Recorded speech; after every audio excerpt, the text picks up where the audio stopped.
Dari 7 telur yang dikirim, 3 telur diantaranya retak. Ini telur kedua, dan ini telur retak yang ketiga. Kita coba review hasil packingan telur merpati kali ini. Dalam kotak kardus ini terdapat 7 telur burung merpati. Tanpa bubble, tanpa sekat satuan, 7 butir telur merpati dihimpit beras dalam kardus.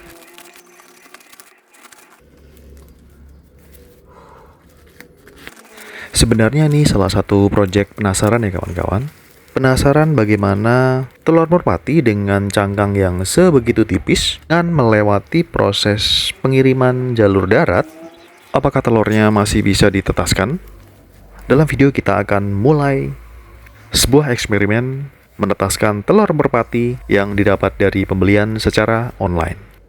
Telur merpati sudah mulai di-unboxing dan sudah mulai diambil satu persatu. Sekalian kita cek kondisinya, apakah cangkangnya pecah ataupun retak atau masih utuh. Kurang lebih cara packingnya seperti dalam video ya kawan-kawan. Jadi telur dimasukkan bersamaan dengan beras untuk mengurangi goncangan ataupun benturan pada telur. BTW cukup banyak nih panenan beras yang bisa didapatkan pada pengiriman telur kali ini. Dalam video ditunjukkan kondisi telur yang retak. Tetapi tidak jarang juga telur-telur yang kondisi cangkangnya masih utuh atau tidak cacat sama sekali setelah pengiriman. Dan kita masih lanjut keluarkan telur-telur sembari mengecek kondisi cangkang-cangkangnya.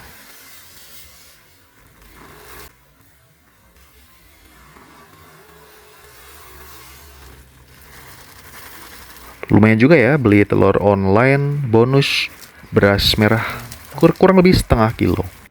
Mari kita cek ulang atau sekali lagi kita lihat bagaimana kondisi telur merpati yang sudah kita unboxing yang kita dapatkan dari pengiriman online. Ini 2 telur yang secara keseluruhan kondisinya aman dan ini juga kelihatannya aman, tidak ada cangkang yang retak ataupun pecah.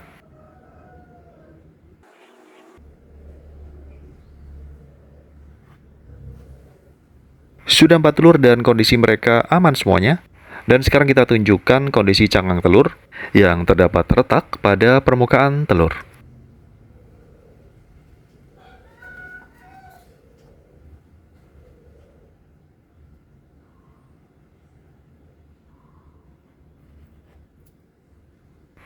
Cek telur retak yang kedua.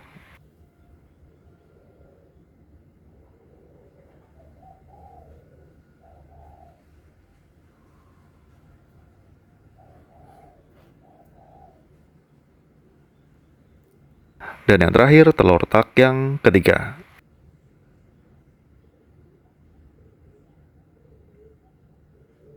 Yang ini agak parah ya kawan-kawan karena ada 2 sisi yang mengalami keretakan. BTW, telur-telur merpati ini merupakan telur dari merpati jenis gingging. Bagi kawan-kawan yang belum tahu, merpati gingging merupakan salah satu merpati endemik asli Indonesia yang berasal dari Madura. Kita lanjut ke proses pemberian perekat pada telur-telur yang retak. Perekat yang saya gunakan biasanya dipakai oleh para pembonsai atau para pelaku bonsai untuk melapisi kambium yang sudah dilukai. Tujuannya untuk mempercepat penyembuhan pada kambium. Tapi untuk pemanfaatannya pada telur retak, karena sifatnya yang elastis atau menyerupai karet, diharapkan nantinya telur yang retak tidak semakin parah ketika diirami, sehingga embrio bisa tetap hidup dan semoga saja bisa sampai ke tahap menetas.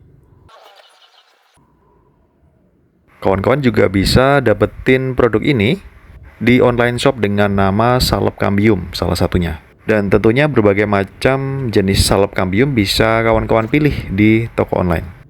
Namun selain pakai salep kambium, kawan-kawan juga bisa memanfaatkan lakban atau solasi tebal yang berwarna hitam. Sifat rekatnya kemungkinan bisa juga untuk menolong telur yang retak agar tetap bisa menjaga embrio berkembang sampai nantinya mencapai masa menetas. Sambil menunggu perekatnya kering, nanti baru kita bisa mulai untuk memberikan perekat pada sisi lain yang juga retak. Coba kita lihat secara close up ya kawan-kawan. Kondisi perekat masih basah, kemudian pemberian perekat juga cukup tebal. Semoga telur-telur yang retak ini masih bisa tertolong ya kawan-kawan.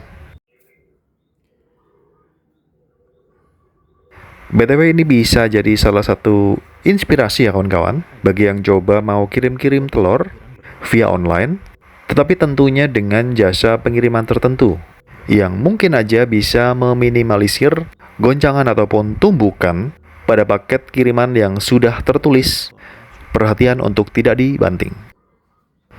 Overall saya cukup puas ya dengan hasil atau kiriman telur pada kali ini, karena dari 7 telur yang dikirim, salah 3-nya retak, namun 4-nya sama sekali tidak retak atau utuh.